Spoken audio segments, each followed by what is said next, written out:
నమో శ్రీనివాసాయ నమః. నమో వెంకటేశాయ నమః. అందరికీ నమస్కారం అండి.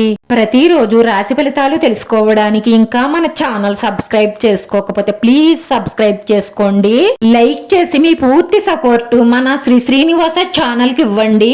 ఈ వారం రాశి ఫలితాలలో గోచార్య రీత్యా వృషభ రాశి వారు ఎటువంటి శుభాశుభ ఫలితాలను పొందుతారో తెలుసుకోవడానికి ఈ మన వీడియోని ఎక్కడా స్కిప్ చేయకుండా చివరి వరకు చూడండి. మీ ఆలోచనలు కార్యరూపం దాలుస్తాయి. మహావిష్ణువు యొక్క శతనామావళి పారాయణం చేయడం వల్ల వ్యాపారస్తులు వ్యాపారంలో అద్భుతమైన ఫలితాలను చూస్తారు.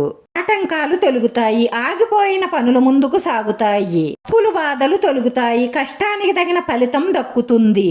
సంఘంలో పేరు ప్రతిష్టలు పెరుగుతాయి. రాజకీయ నాయకులకు అద్భుతమైన అవకాశాలు దక్కుతాయి.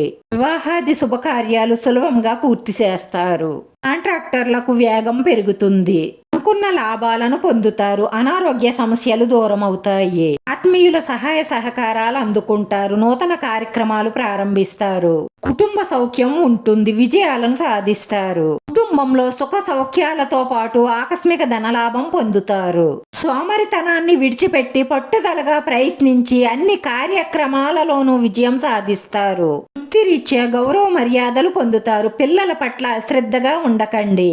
పిల్లల స్నేహాలు వారి ప్రవర్తన పట్ల ఒక కన్నేసి ఉంచండి, లేదంటే చెయ్యి దాటిపోతారు. అంటే సమస్యనైనా సరే సామరస్యంగా పరిష్కరించుకునే సామర్థ్యాన్ని కలిగి ఉండాలి. కోపావేశాలతో ఎటువంటి సమస్యలు పరిష్కారం కావు కదా. ఆ సమస్యలు మరింత పెరిగే అవకాశాలు ఉంటాయి కాబట్టి శాంతంగా పరిష్కరించండి. ఒక స్త్రీ పాత కక్ష పెట్టుకుని మిమ్మల్ని ఆర్థికంగా నష్టపరచడానికి, మానసికంగా బాధ పెట్టడానికి చాలా ప్రయత్నాలే చేస్తుంది. కానీ మీరు దాన్ని గ్రహించి మీ తెలివితేటలతో ఆమె చేసే ప్రయత్నాలన్నిటినీ ఆమె పైకే తిప్పికొట్టండి.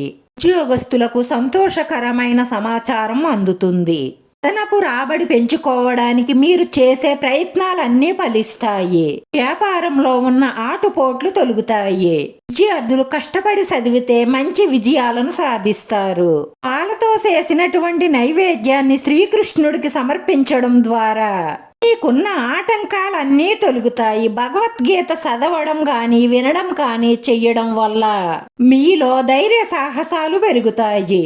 పడుతున్న కష్ట నష్టాలన్నీ తొలుగుతాయి. ఆరోగ్యం మెరుగుపడుతుంది. కళాకారులకు క్రీడాకారులకు ఊహించని సన్మానాలు అందుతాయి. రాశివారి పరిహారంలో బూడిద గుమ్మడికాయ సింహద్వారానికి కట్టండి, లేదంటే ఒక కొబ్బరికాయ తీసుకుని మీ ఇష్టదైవం పాదాల దగ్గర ఉంచి పూజ పూర్తి అయిన తరువాత ఆ కొబ్బరికాయకి కొద్దిగా పసుపు రాసి గంధం బొట్టు కుంకుమ బొట్టు పెట్టి ఎర్రటి గుడ్డలో కట్టి దాన్ని మీ సింహద్వారానికి కట్టండి. ఇలా చెయ్యడం వల్ల మీ ఇంట్లో ఉన్న నెగిటివ్ ఎనర్జీ అంతా పోయి మీ ఇంట్లో శాంతి సౌఖ్యంతో పాటు మీరు కోరుకున్న కోరికలన్నీ నెరవేరి మానసిక ప్రశాంతత లభిస్తుంది. ఈ రాశివారి అదృష్ట సంఖ్య 6. రాశివారికి కలిసొచ్చే రంగు ఎరుపు రంగు. వీడియో నచ్చితే లైక్ చేయండి, షేర్ చేయండి. మీ లైక్ మాకు ఎంతో విలువైంది. మీరు లైక్ చేయడం వల్ల ఈ వీడియో ఇంకొంతమందికి చేరుతుంది. నా శ్రీనివాస ఛానల్ ఆదరించండి. అందరికీ ధన్యవాదాలండి. నమో వెంకటేశాయ నమః.